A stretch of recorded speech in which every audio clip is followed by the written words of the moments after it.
आज हम आपको सुनाएंगे एक राजा और उसकी तोतली रानियों की कहानी। एक राजा था, उसकी 3 रानियां थी, पर राजा का नसीब यह था कि तीनों रानियां ही तोतली थी।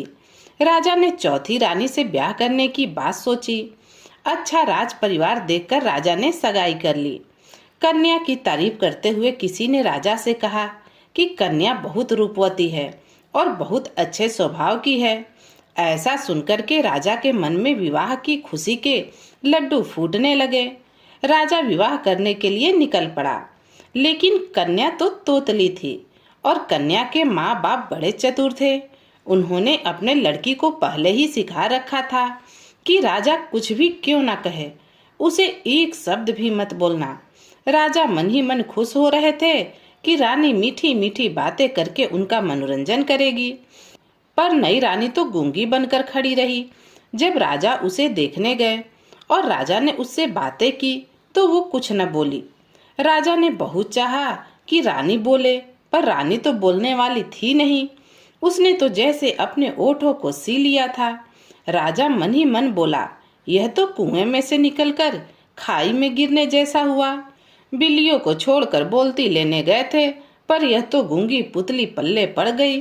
खैर, राजा उससे शादी करके उसे राजमहल लेकर आता है। एक दिन की बात है, रानी बाड़े में गई। वहां एक चींटी ने उसे बड़े जोर से काट लिया तो रानी एकदम चीख उठी, माँ मुझे तीते ने काटा, माँ मुझे तीते ने काटा। राजा अपनी खिड़की में बैठे हुए थे।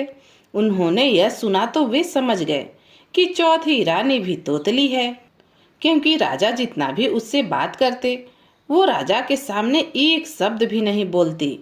उस दिन जब राजा ने उसे बोलते हुए सुना तो राजा ने अपना माथा पकड़ लिया कि 3 रानियां तो पहले से ही ऐसी थी, यह चौथी रानी भी तोतली आ गई। अब राजा की 4 रानियां थी और चारों की चारों तोतली थी।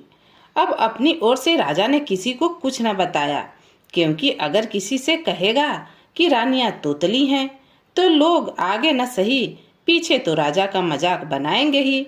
लेकिन जो राजा का दीवान था उसके मन में कुछ शंकाएं पैदा हो गई। एक दिन दीवान ने अकेले में राजा से पूछा, राजा जी, गांव के लोग कहते हैं कि आपकी चारों रानियां तोतली हैं, क्या यह सच है? राजा ने कहा, दीवान जी, आपकी बात तो बिल्कुल झूठ है। आपसे किसने कह दिया कि रानी तोतली है? भला मैं राजा होकर किसी तोतली लड़की से शादी क्यों करूंगा? दीवान बोले, तो ठीक है राजा साहब। राजा और दीवान की आपस में गहरी दोस्ती भी थी और वह एक दूसरे का सम्मान करते थे। दोस्ती बहुत गहरी थी। तब दीवान ने राजा से कहा, ठीक है राजा साहब, फिर आप एक काम करिए, मुझे भोजन के लिए अपने घर निमंत्रण दीजिए। मैं आपके घर भोजन करने आऊंगा और मैं साबित कर दूंगा कि क्या सही है और क्या गलत है। अब राजा को दीवान को अपने महल में खाना खाने के लिए न्योता तो देना ही पड़ता, क्योंकि अगर भोजन के लिए उसे न्योता नहीं देता तो दीवान समझ जाता कि राजा झूठ बोल रहा। तो इसलिए उन्होंने दीवान को न्योता दे दिया। जिस दिन दीवान राजमहल में भोजन करने आने वाला था, पहले से ही राजा ने अपनी चारों रानियों से कहा और उसे अच्छे से समझा दिया कि चाहे कुछ भी हो जाए, कोई सी भी रानी उस दीवान के आगे नहीं बोलेगी। तो दीवान राजा के महल में भोजन करने आ गया। दीवान और राजा दोनों आमने सामने बैठ गए। तरह तरह के पकवान बनाए गए थे। अब दीवान ने बहुत कोशिश की कि रानियां कुछ बोले, पर एक भी रानी कुछ न बोली। दीवान आखिरी कोशिश करके भी थक गया, लेकिन इसी बीच दीवान के मन में एक तरकीब सूझी।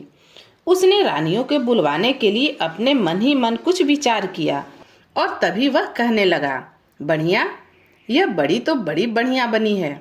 और बड़ी खाते खाते दीवान ने उसकी खूब तारीफ शुरू कर दी। जब बड़ियों की तारीफ हुई तो रानियां मन ही मन खुशी के मारे फूले न समाई। इस मौके का फायदा दीवान उठाना चाहता था। यह बढ़िया है, किसने बनाई है? इस पर एक रानी बोली, यह बड़ी तो मैंने तैयार की। राजा के मना करने पर भी एक रानी बोल पड़ी। दूसरी रानी बोल पड़ी, जब राजा ने मना किया तो तूने त्यों बोला? यानी कि राजा ने मना कर दिया था तो तू क्यों बोली? अब तीसरी रानी, वह सोची, यह तो बहुत बुरा हो गया। राजा ने तो साफ साफ कहा था कि बोलना मत। फिर वह बोल उठी कि यह तो बोली तुम तो बोली। चौथी रानी ने सोचा कि तीनों रानियां बड़ी मूर्ख हैं।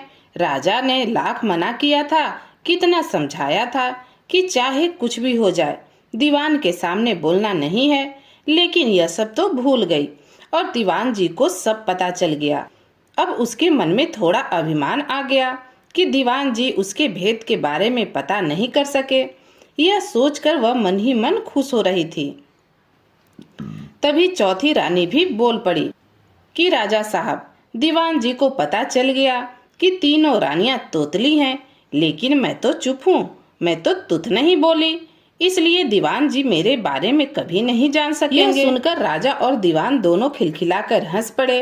अब राजा कहने लगे, दीवान जी, यह तो सब किस्मत का खेल है। मेरे नसीब में लिखा था यह 4 अनमोल रतन मेरे भाग्य में ही लिखे थे और इनको मैं ही संभाल सकता हूँ।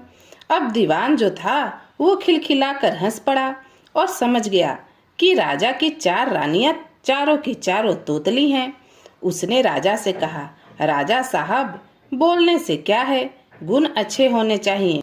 आप लोगों की जोड़ी बहुत अच्छी है। और दोनों फिर आपस में एक दूसरे से मजाक करने लगे। दीवान ने राजा की खूब टांग खींची। अब वहाँ हंसी मजाक का माहौल हो गया और रानियों ने भी अपनी तोतली आवाज में बहुत हंसाया। दोस्तों, अगर आपको हमारी यह छोटी सी कहानी पसंद आई तो प्लीज हमारे इस वीडियो को ज्यादा से ज्यादा शेयर करें। और अगर आप मेरे चैनल पर पहली बार आए हैं तो चैनल को सब्सक्राइब करें।